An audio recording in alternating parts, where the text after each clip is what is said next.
Perkahwinan ikut cara Rasulullah, sembahyang ikut cara Rasulullah supaya kita dapat pahala.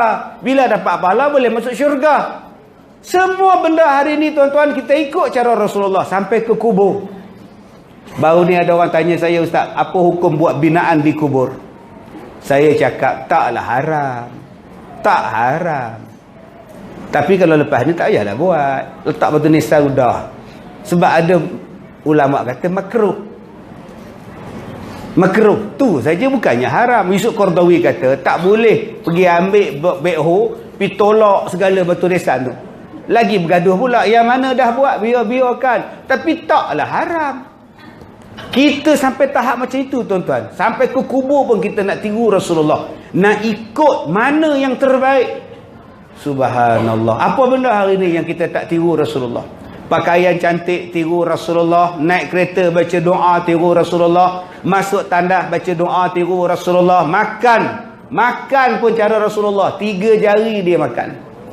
Tuan-tuan, Nabi Muhammad dia makan roti, dia suap dengan 3 jari tau. Roti, bukan nasi. Tuan-tuan pergi kenduri kahwin, 3 jari suap. Bila nak habis pinggan nasi tu? Ada 4 biji nasi. Dah 2 jam makcik makan. Rasulullah kata dia. Enggak. Kamu ni sewel ke apa? Rasulullah makan roti 3 jari. Dicobeknya roti dimakan. Bukan makan nasi. Sebab ada orang faham, bila nak makan kena 3 jari. Dimakannya mi kari dengan jari. Engkau pakailah sudu. Engkau pakai sudu. Salah, belajar betul-betul tuan-tuan. Ada orang bila nak ambil nasi, bila nak ambil lauk, dia makan nasi belah kanan suap. Bila dia nak ambil lauk, dia jilat jari. Lepas tu pegang sudu.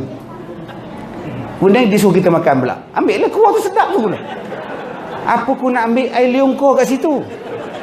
Mana kau belajar? Oh, saya nak tiru Rasulullah. Tu bukan cara Rasulullah.